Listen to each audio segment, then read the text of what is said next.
Welcome to Sunday Sermons, brought to you by the Chapel Podcast Network. Let's grab our Bibles and open up to the book of Genesis, chapter 1, verse 24, all the way through chapter 2, verse 3. And I'll read chapter 2, the first 3 verses for us now, as we prepare to hear from lead pastor Travis Simone, as he helps us continue in our sermon series titled, Trusting on the Road Between.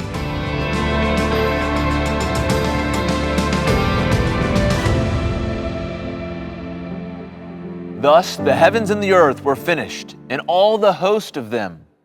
And on the seventh day, God finished his work that he had done. And he rested on the seventh day from all his work that he had done.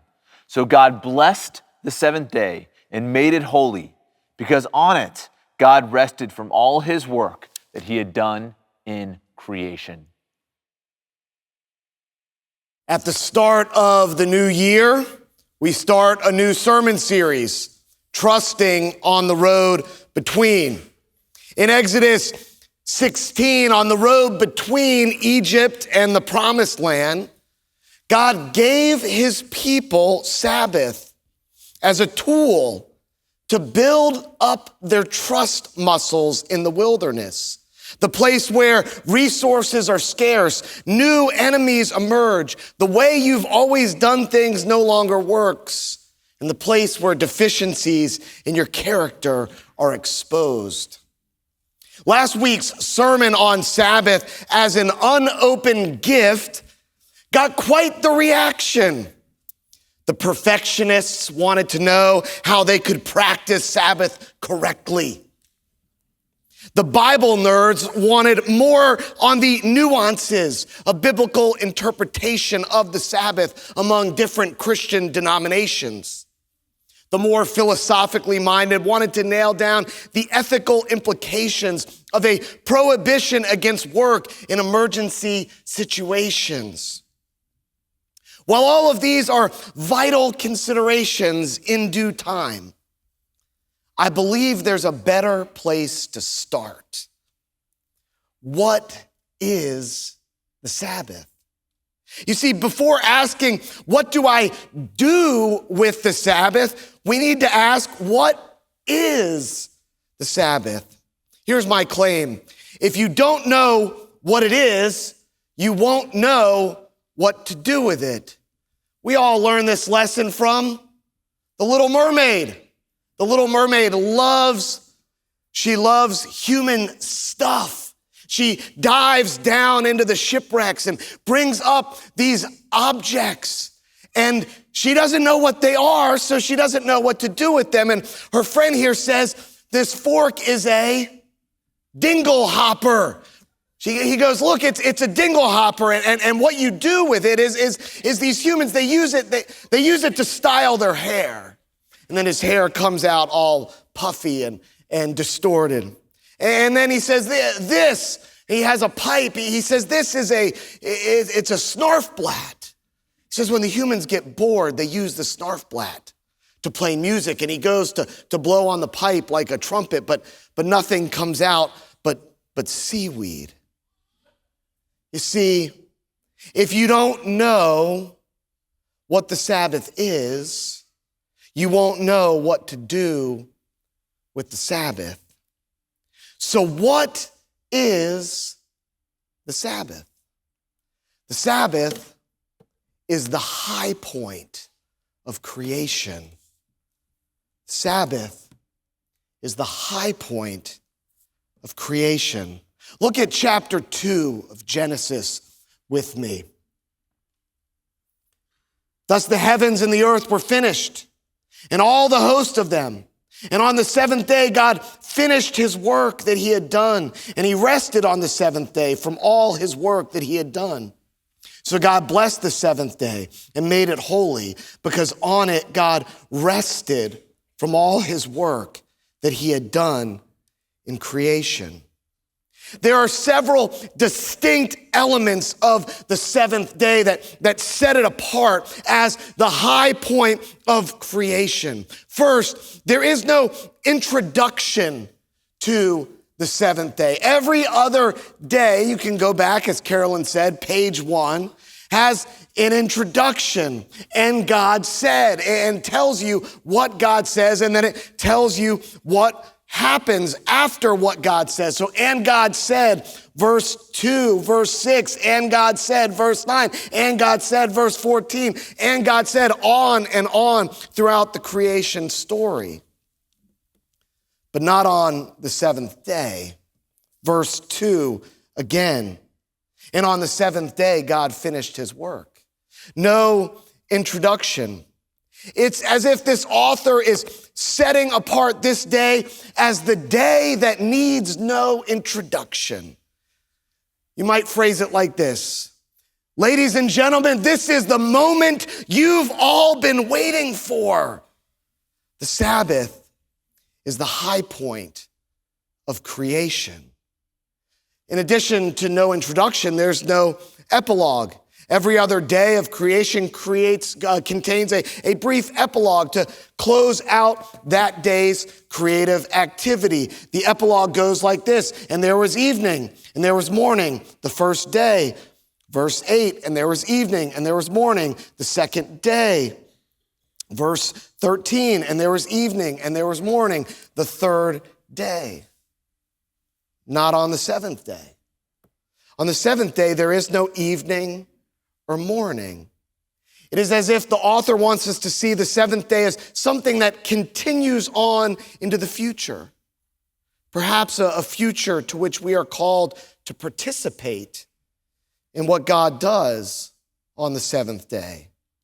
Because the Sabbath is the high point of creation.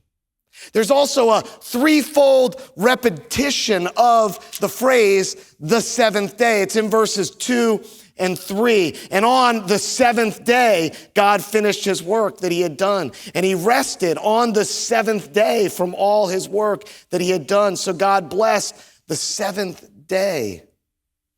Threefold repetition is a marker for intense emphasis in Hebrew rhetoric.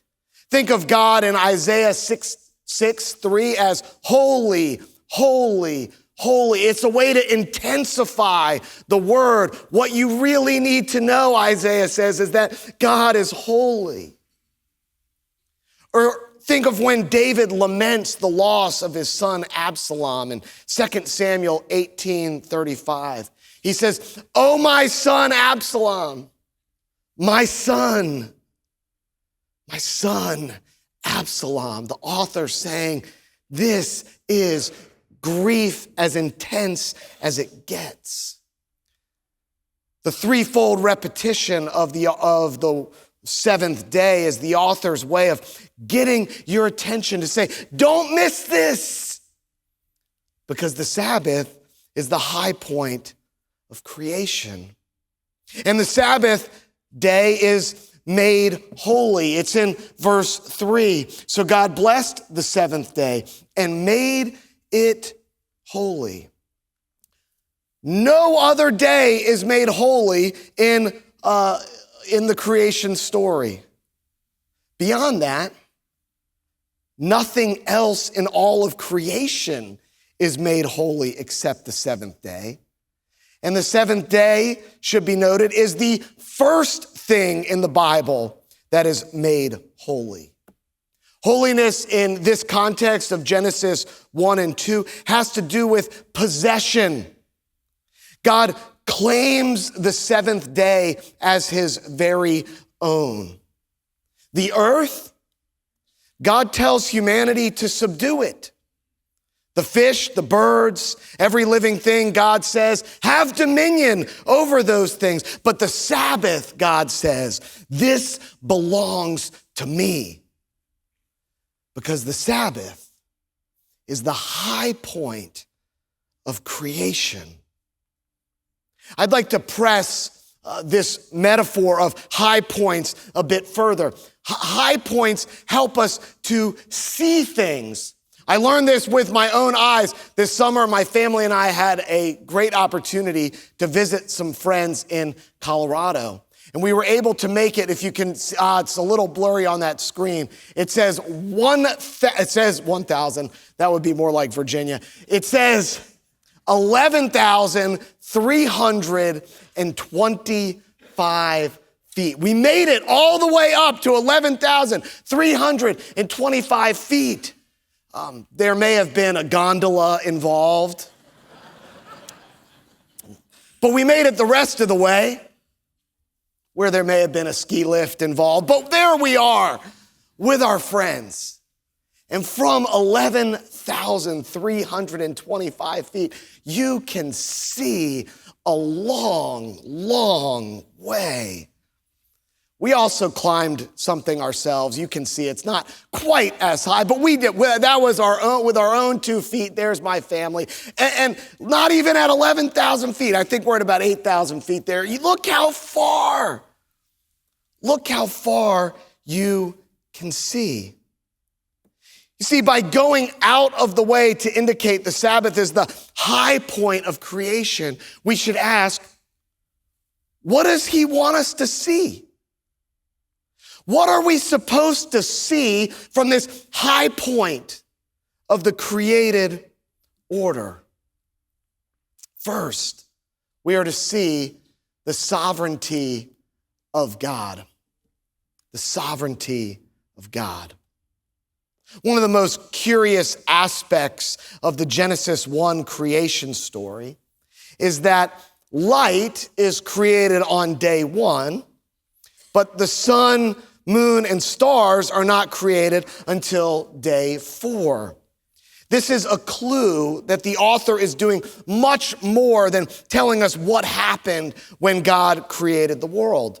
The author is telling us what it means that God created the world. So here's a chart of how the creation story works. Day 1 is light. Day 2, water and sky. Day 3 is land.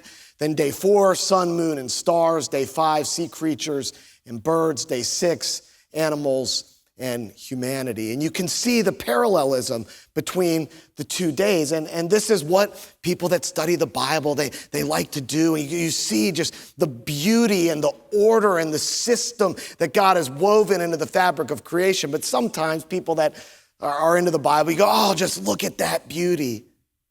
But you never say, well, but what does that mean?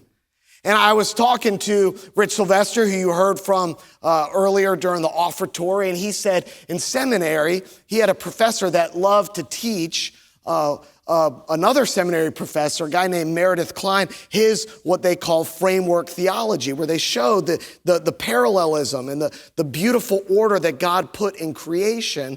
And the whole point behind it, the payoff is that on days 1 through 3, God creates realms. And on days 4 through 6, God creates rulers for those realms. So you have realms that God instills into the created order, and then he puts things in charge over those realms. Well, that's really interesting. What does that have to do with the Sabbath? I mean, 7 is an odd number. If you have day 1 through 3, the realms, day 4 through 6, the rulers, where does Sabbath fit in?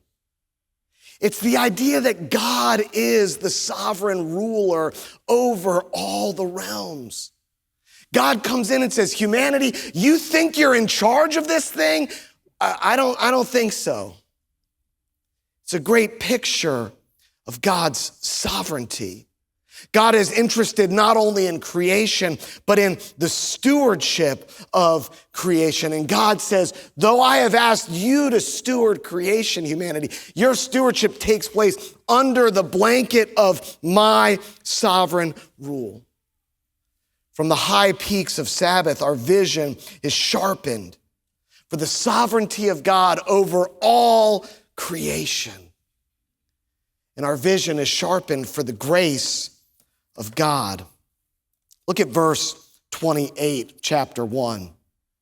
Then God said, let us make man in our image after our likeness, and let them have dominion over the fish of the sea and over the birds of the heavens and over the livestock and over all the earth and over every creeping thing that creeps on the earth. Verse 28, and God blessed them, and God said to them.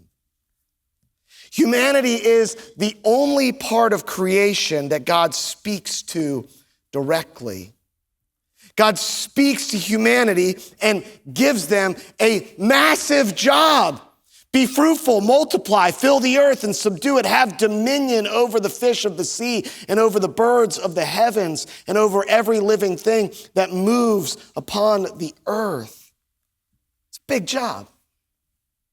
Now, after receiving their big assignment on day 6, instead of God asking them to get to work on day 7, God invites them to rest.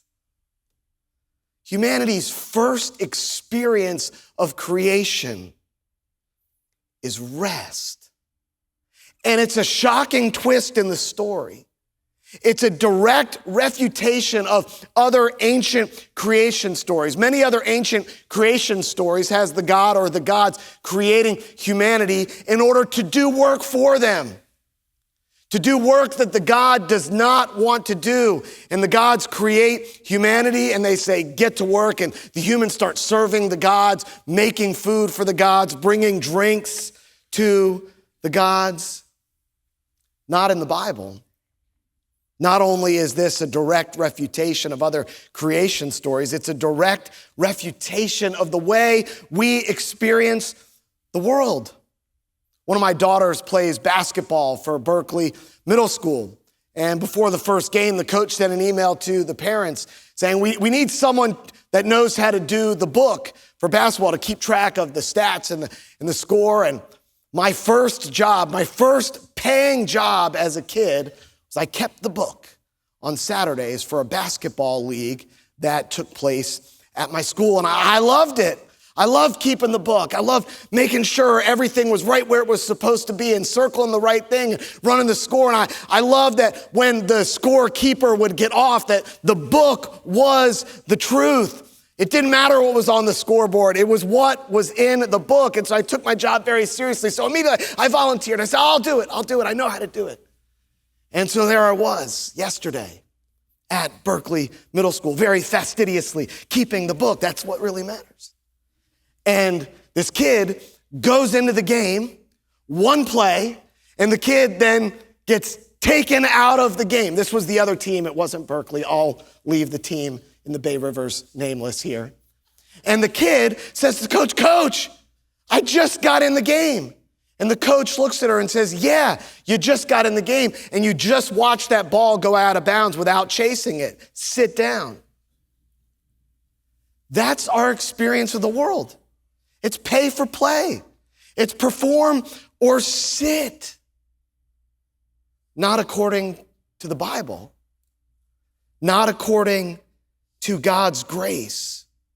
Before humanity has ever lifted a finger to earn rest, God says, here it is.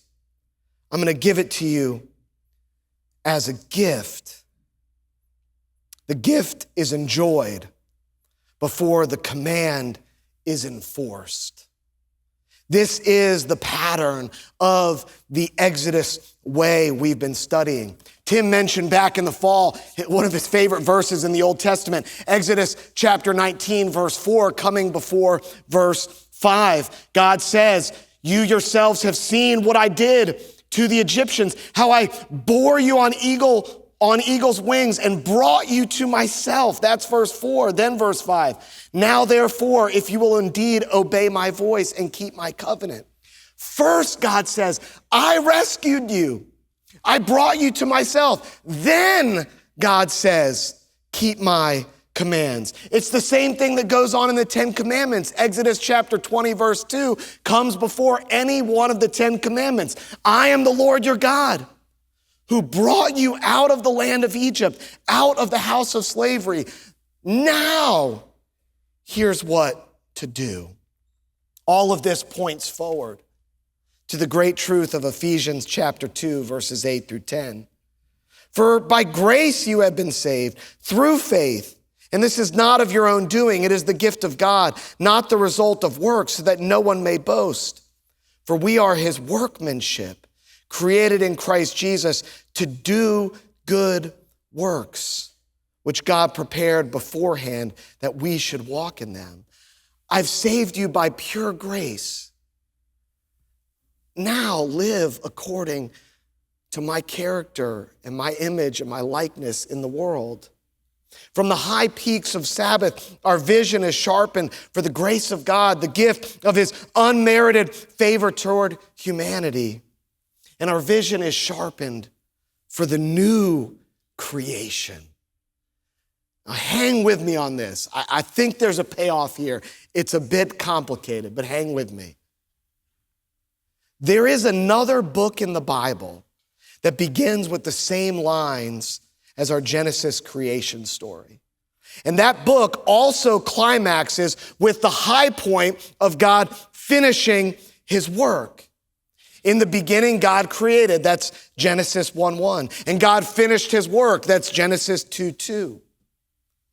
In the beginning was the Word, that's John 1:1. And it is finished, that's John 19:30. You see, due to human sin, God's first creation moves from the rest of the seventh day to the restlessness of humanity's never-ending desire for more money, more sex, more power, more awards, more wins, more promotions, more degrees, more achievements. In the beginning was the Word, means that God's new creation project began as Jesus Christ entered human restlessness. It is finished means that through Jesus Christ, God completed the work required for the new creation to begin. Through faith in Christ, we might once again experience the Sabbath rest of God intended for his creation. This is why John goes to great lengths to make sure you know that Jesus' crucifixion and his resurrection take place in a garden, new creation. This is why the Apostle Paul says, if anyone is in Christ, new creation. This is why Sabbath practice among the early church moved from Saturday, the seventh day, to Sunday, the first day. They called it the Lord's Day.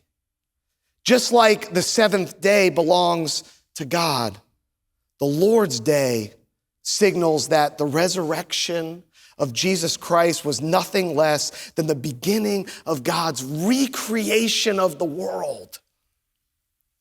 This is why I don't think it's a coincidence that the clearest vision we have of the new creation was seen on the Christian Sabbath. The clearest vision that we have of the new creation was seen on the Lord's Day. Revelation chapter 1, verse 9. I, John, your brother and partner in the tribulation, in the kingdom, in the patient endurance that are in Jesus, was on the island called Patmos on account of the word of God and the testimony of Jesus. I was in the Spirit when? On the Lord's day. And I heard behind me a loud voice like a trumpet saying, write what you see in a book. And what did he see on that Christian Sabbath, on Sunday, on that Lord's Day? Then I saw a new heaven and a new earth. He saw it. He got the glimpse. And he got the glimpse on the Lord's Day. Seeing new creation is why God blessed the seventh day. In Genesis 1, 3 things are blessed. The animals are blessed, humanity is blessed, and the Sabbath is blessed. What does the blessing mean in Genesis chapter 1? The blessing of the animals and mankind is so both would be fruitful and multiply. God says, I'm blessing you to be fruitful and multiply. The blessing in Genesis 1 is God's gift of his creative power to his creatures. The blessing means that creation gets to participate in creating. The blessing of the seventh day means that this day has creative or recreative power. Resting with God forms and reforms us, recreates us into his image and likeness. John Mark Comer, in his book, The Ruthless Elimination of Hurry, puts it like this: the Sabbath has the life-giving capacity to procreate. The Sabbath is how we fill our souls up with life. Sabbath is the high point of creation, helping you see more clearly the sovereignty of God, the grace of God, and the new creation. So now that we know what Sabbath is, there's my little parenthetical note, all 25 minutes of it. What do we do with the Sabbath? If you're interested in opening the gift of Sabbath, stop. Verse 2 of Genesis 2. And on the seventh day, God finished his work that he had done, and he rested on the seventh day from all his work that he had done. The word rested is a bit of an interpretive translation. It's translating the Hebrew word shavat, which literally means to stop, to cease, to desist. Shavat is the verb form of the Hebrew noun Shabbat, from which we get our English word Sabbath. To Sabbath is to stop. I often hear people say, I don't have time to practice the Sabbath. Well, I have good news. Sabbath is not something you add to your to-do list. Sabbath takes things off of your to-do list. It is the act of stopping. The longer the to-do list, the busier you are. Good news.